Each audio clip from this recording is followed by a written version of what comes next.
نہیں نہیں جاوید صاحب پلیز نہیں ان کا don't indulge in the house نہیں don't indulge in the house please ہم نہیں لوگ ٹھیک ہے عتیق صاححب بیٹھیں آپ بیٹھیں وہ پلیز منسٹر ہے وہ عتیق صاحب آپ بیٹھیں رسپونڈ کر سکتا ہے اچھا آپ بات کریں ان سے پلیز آپ اپنی باری پہ ضرور کریں جی جی آپ بیٹھیں Atiq sahab please let's not spoil the house atmosphere تقریر ہو رہے ہوتے جی جی جاوید جی یہاں آداب ہے سینیٹ آف پاکستان کے جی جی بولے جاوید منسٹر ہیں جن کو بول سکتے یونیورسٹی جناب چیئرمین ایچ ایس سی جو ہے اس کا تعلق یہ پلیز عتیق صاحب پلیز نہیں Atiq sahab please he started but you don't have to please no please Atiq sahab please آج فیئر ہے یہ جاوید صاحب پلیز جاوید صاحب پلیز ڈونٹ انڈلج جاوید صاحب ڈونٹ انڈلج ڈونٹ انڈلج نہیں آپ جاوید صاحب آپ یہاں بات کریں نا آپ یہاں بات کریں آپ کیوں دیکھ رہے ہیں ادھر جاوید صاحب پلیز کنٹینیو جاوید صاحب پلیز کنٹینیو نہیں پلیز بات کر رہا ہوتا ہے جب سر ہم نے کبھی دوسرے کی بات جاوید صاحب پلیز کنٹینیو یار پلیز کنٹینیو جی جاوید صاحب please G Atiq sahab please کو میں کیا کہوں جی عتیق صاحب دیکھیں Atiq sahab you also have to speak please ایسے نہ کریں نہیں ابھی اس وقت نہ کریں آپ بعد میں ان سے بات کر لیں کوئی بات جی جناب چیئرمین ہمارے ہاں یہ کبھی بھی ہم نے روایت نہیں ڈالی ہے سینیٹ آف پاکستان میں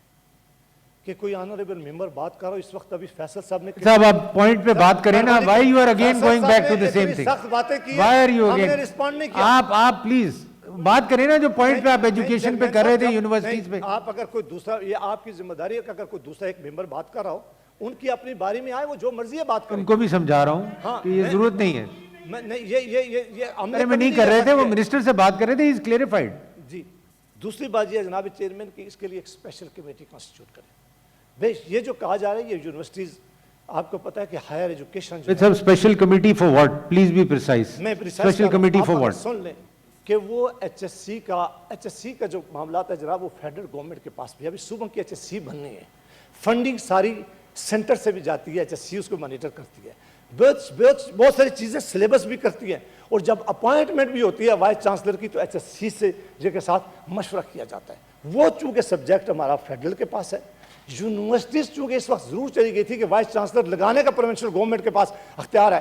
لہٰذا ایک اسپیشل کمیٹی بنائی جائے جو سارے پاکستان کی یونیورسٹیز کو بے شک دیکھے لیکن اس پروونشل یونیورسٹیز کو ہم چیئرمین ایچ ایس سی جو ہائر ایجوکیشن کمیشن کے چیئرمین ہیں ہائر ایجوکیشن کمیشن کے جو چیئرمین ہیں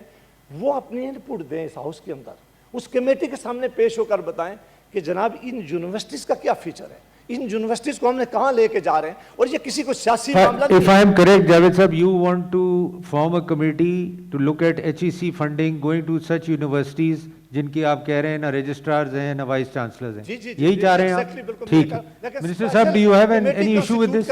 نہیں وہ تو ڈسکس کر لیں گے بعد میں پرنسپلی منسٹر سے پوچھ لوں جی منسٹر صاحب جی شکریہ بڑا یہ امپورٹنٹ ایشو بیرسٹر صاحب نے اٹھایا جی ہمارے دین کا اگر آپ بنیاد دیکھ لیں کاش ہم اس کو سمجھ لیں کہ the first revelation which came upon the holy آج پاکستان کی سینٹ نے ایک مرتبہ پھر ثابت کر دیا ہے کہ یہ بہت میچور سنجیدہ ایوان ہے آج اس ایوان نے ثابت کر دیا ہے کہ جہاں پاکستان کے مفادات آئیں گے یہ ایوان اس میں اتنی فہم و فراست ہے کہ وہ اپنے ذاتی مفادات اور جماعتی جو حدود و قیود ہیں ان کو پھلانگنے کی اہلیت رکھتے ہیں اور پاکستان کے مفادات کو اولیت دیتے ہیں جناب والا آج سینٹ آف پاکستان نے ماں سوائے جے یو آئی کی ریزرویشنز آپ کے سامنے مولانا نے پیش کی ہیں ہمیں ان کا بھی بڑا احترام ہے اس ہاؤس نے متفقہ طور پر یہ دونوں بل پاس کیے ہیں میں ان کا شکریہ ادا کرنا چاہوں گا ان بلوں سے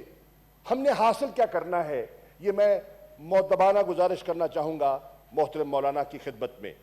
جناب والا آپ کے علم میں ہے کہ بھارت کافی عرصے سے پاکستان کو بلیک لسٹ میں فیٹف کی بلیک لسٹ میں دھکیلنے کی کوشش کر رہا ہے اور ان کے یہ مقاصد ہیں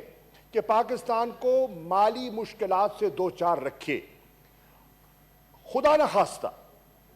اگر پاکستان بلیک لسٹ میں، ہماری کوشش ہے کہ ہم بلیک لسٹ سے، گرے لسٹ سے وائٹ لسٹ میں جائیں، ان کوششوں کے آج آپ حصے دار بنے ہیں. میں آج بالکل حوصلہ ہونا چاہیے. میں آج پاکستان مسلم لیگ نواز، پاکستان پیپلز پارٹی، جماعت اسلامی کے امیر تشریف فرما ہے اور دیگر جماعتیں جتنی تشریف فرما ہے، بشمول حکومتی بینچز اور ہماری حلیف جماعتیں جتنی یہاں تشریف فرما ہے، میں اپنے دل کی اتاہ گہرائیوں سے آپ سب کا شکریہ ادا کرنا چاہتا ہوں. آپ نے آج بھارت کے عزائم کو خاک میں ملایا. بھارت چاہتا ہے پاکستان کو بلیک لسٹ میں دھکیلنا، اور آپ نے کہا ہمارے 100